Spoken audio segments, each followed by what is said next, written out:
Bonjour à tous, bienvenue pour cette nouvelle vidéo, un petit peu plus légère en termes de thématique aujourd'hui. Donc on va regarder les problématiques qu'on peut rencontrer avec les fameux shakers qu'on utilise tous, que ce soit pour prendre son booster, sa whey, ou faire des mélanges flocons d'avoine ou autre. Donc il y a un problème récurrent qu'on va retrouver à chaque fois, c'est la fameuse fuite du shaker. Alors souvent on peut penser que c'est à cause que le shaker est trop vieux ou qu'on a mal vissé. Et en fait, donc, je vais t'expliquer quelles sont les problématiques qui peuvent faire fuir ton shaker afin de résoudre ce problème essentiel dans la vie. Mais avant de commencer, je vais faire comme tous les bons youtubeurs, c'est-à-dire demander de liker, de partager et de t'abonner si ce n'est pas encore fait et d'activer les notifications. Et une fois que ça c'est mis en place, on peut commencer donc la petite vidéo du jour. Alors, donc, au niveau des shakers, afin de remédier à cette problématique vitale du shaker qui fuit, il faut déjà remettre 2-3 choses en place avant de commencer. Donc déjà, sur les shakers, donc là c'est un shaker classique de chez Eric Favre, ils fournissent ce type d'éléments que tu as peut-être déjà vu. Donc ça, c'est en fait pour qu'il n'y ait pas de grumeaux dans ta protéine ou dans les flocons d'avoine que tu peux utiliser ou autre. Et en fait, c'est pour que ton produit soit plus fluide et donc forcément plus agréable à boire. Bon, après, clairement, honnêtement, je les ai toujours balancés. J'en vois vraiment pas l'intérêt. De toute façon, là, on les voit de moins en moins dans les shakers, donc je pense qu'on a bien compris qu'on ne les utilisait pas. En plus, à laver, c'est super chiant parce que comme c'est plein d'alvéoles, tu galères à laver ça. Donc déjà, les shakers pour les laver, c'est toujours un bazar, quoi. Donc on va en parler d'ailleurs après. Le premier élément, tu vires. Tu peux également trouver sur d'autres shakers comme ceci, les shakers super-héros en vente au shop d'ailleurs, ce type de produit. Donc ça, c'est pareil, c'est pour aider à mieux secouer ton shaker, que ce soit un bon produit bien voluptueux. Ça pareil, tu viens. Parce qu'en fait, ça va aider certes, mais déjà de 1, si tu as son produit de bonne qualité, t'as pas besoin d'avoir un élément qui va t'aider à mieux le préparer. Et deuxièmement, c'est toujours les problématiques pour les laver. Parce que les shakers, en gros, on utilise quasiment un par jour. Si on va 4 à 5 fois à la salle, plus après ce qu'on boit dans la journée, les différentes préparations qu'on peut utiliser. Et puis après, un shaker, c'est relativement pratique. Donc après, il y a les gourdes. Mais les gourdes, comme l'entrée de la gourde est petit, tu peux rien mettre dedans. Donc généralement, les shakers, c'est ce qu'on utilise le plus. Et donc on va utiliser quasiment un par jour, donc 7 par semaine. Et ça prend de la place dans le lave-vaisselle. À laver, c'est un peu chiant, mais bon, ça fait partie du jeu.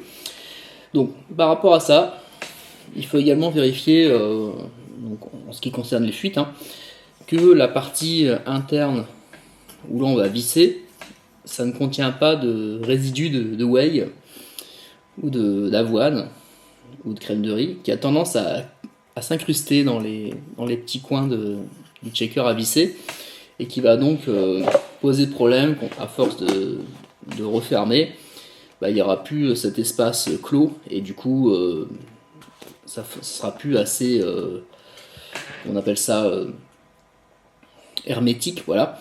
Donc il faut toujours s'assurer que c'est bien nettoyé sur les côtés et idéalement pour un shaker c'est le nettoyer tout de suite car comme ça le produit s'enlève directement. Par contre si tu laisses sécher, et puis on connaît tous la fameuse odeur d'un shaker oublié dans sa voiture au soleil, l'odeur elle est assez infâme.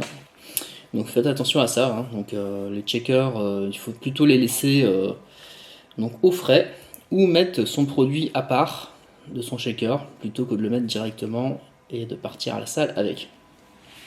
Donc premier élément. Deuxième élément, ce qui peut aussi poser problème, c'est que si on le met au lave-vaisselle avec une température élevée, donc si on dépasse par exemple les 60 degrés, le shaker il peut se déformer un peu parce que comme c'est du plastique et c'est pas toujours du plastique de qualité parce que souvent les shakers bah, on les offre dans les commandes. Donc moi, comme je suis revendeur, par exemple, si je commande 2000 € chez Eric Favre, ils vont me donner, je sais pas moi, une vingtaine de shakers. Donc après, quand vous voyez un magasin qui les revendent, genre, moi, il faut mieux les offrir les shakers. Si on veut vous les revendre, c'est que ce sont des shakers super-héros, par exemple. Où là, effectivement, on les achète.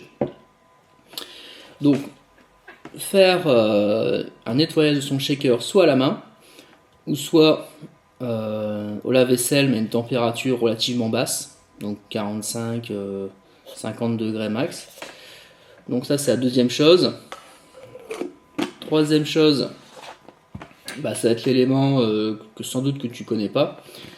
Donc là, on prend un exemple avec ce shaker là. J'ai mis un peu d'eau pour que tu vois.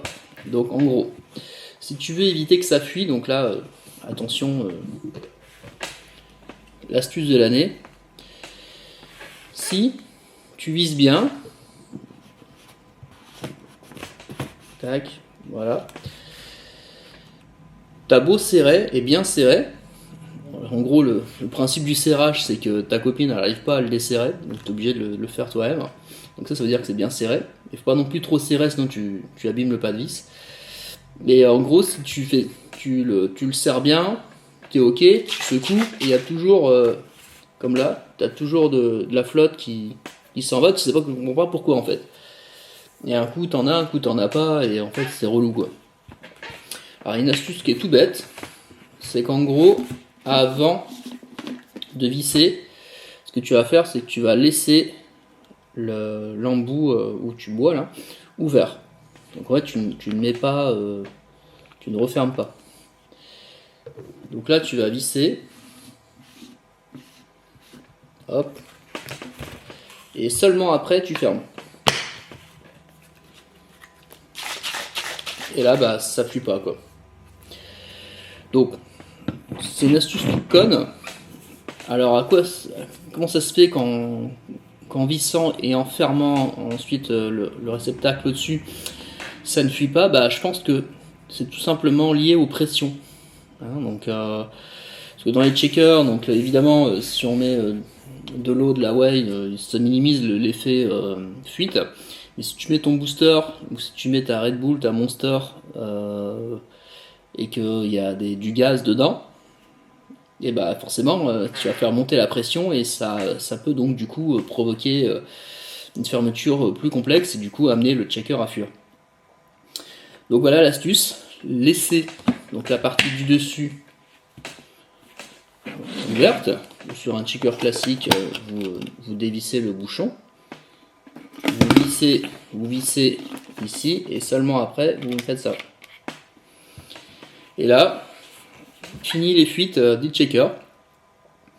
Et si après ça il fuit encore, bah c'est peut-être qu'il a fait son temps. Et un checker, comme j'ai dit, c'est souvent des produits, je ne veux pas dire basse qualité, mais un checker c'est pas fait pour être gardé X années quoi. Donc du coup, sauf si c'est un checker super héros, où là c'est vraiment quali. Et les checkers classiques qu'on te donne quand tu achètes ton pot de protéines, tu le gardes 6 mois, 1 an, après quand tu vois qu'il commence à fuir malgré que tu fais ma technique, tu le balances. Hein. De toute façon, comme c'est du plastique, c'est bien aussi de le changer. Donc voilà, c'était la petite astuce sur les checkers. Donc vidéo un peu plus légère, mais j'espère que ce petit tuyau va t'aider. Teste-le et dis-moi si ça a réglé ton problème des checkers qui fuient. Parce que si j'imagine que si tu as cliqué sur cette vidéo, c'est que toi aussi tu as été confronté au problème. Donc voilà, donc sur ce, je t'invite à cliquer j'aime, hein, comme j'ai indiqué tout à l'heure en début de vidéo. Et puis la semaine prochaine, on partira sur un autre sujet, un sujet un petit peu plus technique, sur le fait par rapport au programme d'entraînement. Donc est-ce qu'il faut changer souvent son programme d'entraînement ou pas? Donc là c'est une question qu'on me pose souvent quand je fais du suivi avec mes clients. Le client il veut tout le temps changer. Et de plus en plus. Et plus ils sont jeunes, plus ils veulent changer quoi. Donc on va répondre à la question la fois prochaine. Et ce sera un peu plus détaillé que sur la vidéo du jour. Mais ce sera intéressant également.